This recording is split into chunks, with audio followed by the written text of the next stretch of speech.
panjang. Jadi ciri berpikir filsafat, cirinya bikin argumen, cirinya kritis, cirinya tadi itu ada 1, 2, 3, 4, 5, 6, 7. Kalau kamu ingin berpikir secara filosofis, lakukan 7 hal itu. Yang pertama, radikal. Radikal itu mendalam. Yang kedua, komprehensif. Komprehensif itu meluas. Kasih gambaran itu, spidolnya bisa dipakai nggak? Bisa ya. Sering orang bingung. Jadi filsafat itu harus komprehensif, apa-apa dicakup, tapi dia juga harus radikal. Komprehensif dan radikal ini dalam rangka apa? Mencari hakikat. Banyak orang bingung yang dimaksud mencari hakikat itu kayak gimana. Contohnya gini, komprehensif itu berarti semua variabel yang ada dalam masalahmu harus disebut. Kamu mau bahas tentang masjid, misalnya kamu cari apa sih sebenarnya masjid, hakikatnya masjid itu. Pertama-tama kamu harus komprehensif. Komprehensif itu sebut semua variabel yang ada hubungannya sama masjid. Ada bangunannya, ada jamaahnya, ada takmirnya, ada tempat sepeda, ada apa lagi? Ada apa lagi? Sajadah, ada tabel, ada mikrofon dan seterusnya. Ini kan masih banyak lagi. Ini semua variabel. Semua harus kamu pertimbangkan masuk dalam refleksimu. Itu namanya komprehensif. Jangan sampai ada yang ketinggalan. Semakin banyak variabelnya, semakin lengkap pemikiran itu, semakin valid. Tapi terus kamu tidak bisa kan berpikir seluas ini. Maka kamu harus radikal. Cari esensi hakikat. Caranya gimana? Variabel-variabel ini kamu cermati satu-satu. Mana yang dia harus ada. Misalnya ini kan tentang masjid. Mana yang kalau dia nggak ada, status masjid itu dipertanyakan. Kalau dia ada, berarti status masjid terjamin. Atau kebalikannya, kalau dia nggak ada pun masih bisa disebut masjid. Itu namanya hakikat. Misalnya, kalau nggak ada bangunannya, masih bisa disebut masjid nggak? Nggak, berarti dia esensial. Kalau nggak ada jamaahnya, masih bisa disebut masjid nggak? Masih ya? Berarti dia nggak esensial. Kalau nggak ada takmirnya, masih ya? Nggak penting takmir. Kalau nggak ada tempat sepedanya, masih. Nggak ada sandal, nggak ada sajadah, nanti banyak variabelnya. Nggak ada imamnya, masih dari masjid nggak? Masih.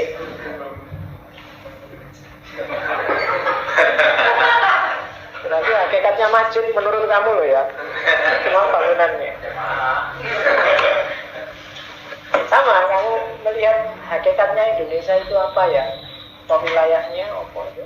Teliti semua, variabelnya masuk. Dia disebut radikal, ini kan mendalam. Terus sampai kamu ketemu dasarnya, bangunan. Meskipun bisa kamu sebut bangunan juga tidak penting, Pak. Di mana kita sujud itulah masjid.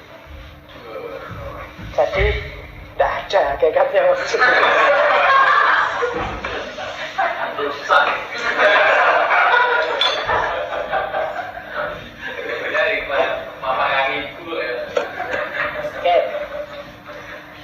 Bukan kamu sendiri yang bilang jamaah tidak inti, imam tidak inti, lah kamu dewe sendiri. Oke, yo silakan dibahas lagi. Yang ketiga kritis, kritis kayak tadi, proporsional, porsional. Yang ketiga konseptual, reflektif. Jadi akalnya harus operasi. Konsep-konsep, oh kalau kayak gini ini namanya kafir, kalau kayak gini namanya masih mukmin, kalau kayak gini cengengesan, kalau kayak gini serius, dengan berpikir konseptual. Kamu harus punya konsep. Kalau nggak punya konsep, kamu bingung. Realitas itu penting, tapi realitas nggak akan bunyi kalau pikiranmu cair. Nggak punya konsep, nggak punya, bingung kamu. Tuh. Kamu harus sudah punya konsep tentang kursi, tentang sepatu, tentang kelas, tentang itu kan konsep-konsep yang ada di kepala. Itu harus dipakai untuk analisis. Itu ciri pemikiran filosofis. Jadi filsafat tidak sekedar membunyikan realitas, tapi dia juga melakukan konseptualisasi. Yang kelima, koheren, konsisten. Koheren itu berpikirnya runtut, nyambung. Kalau konsisten itu berpikirnya tidak loncat-loncat. Sama. Jadi orang berpikir filosofis itu harus jangan loncat-loncat. Jadi runtut itu sekuen. Jadi runtut itu saya ingin mengkaji masjid. Pertama-tama saya ingin neliti tentang definisinya masjid itu apa yang selama ini dipahami orang. Kemudian yang kedua saya ingin masjid dalam kitab-kitab kuning itu apa. Itu runtut, ada sekuennya, harus jelas. Dan itu berhubungan dengan sistematis metodis. Tidak boleh acak. Runtut dan sistematis. Jadi sekuennya jelas dan terstruktur. Dan yang paling akhir, ini yang agak susah ditanggung adalah bebas sih, tapi kamu harus tanggung jawab. Yang berat itu tanggung jawab. Karena berpikir itu kamu harus berani menanggung segala resiko dari pikiranmu ketika sudah kamu ekspresikan.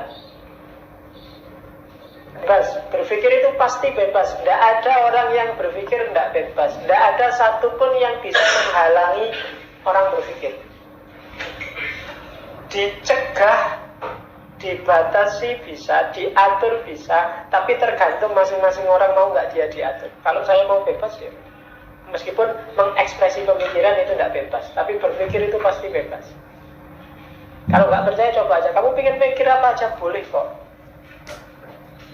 Seandainya saya jadi presiden, nggak ada orang yang bilang kamu makar gara-gara kamu mikir jadi presiden. Iya kan? Kamu membayangkan saya pengen, meskipun yang jahat-jahat, yang jelek-jelek, yang itu kamu tidak bisa orang melarang pikiran. Awas ini, jangan berpikiran kotor loh. Jadi kalau memang isinya pikiranmu kotor, ya kotor aja. Jangan membayangkan yang tidak-tidak. Tapi ya kalau memikirmu ya aneh-aneh, ya bayanganmu ya sing ora-ora tentu. Orang tidak bisa menghalangi cara memikir. Kalau nggak percaya coba sendiri. Siapa yang bisa menghalangi kamu berpikir? Ekspresi dari pemikiranmu baru orang bisa komplain, bisa marah, bisa menghalangi, bisa ini. Disitulah letaknya tanggung jawab. Jadi jangan takut. Apa bisa Pak? Bebas berpikir? Bisa. Cuma bebas mengekspresikan pemikiran itu yang kamu harus tanggung jawab, karena tidak selalu bisa begitu. Kadang-kadang menurut kamu benar, tapi kalau kamu ngomongnya langsung hari ini, orang bisa marah.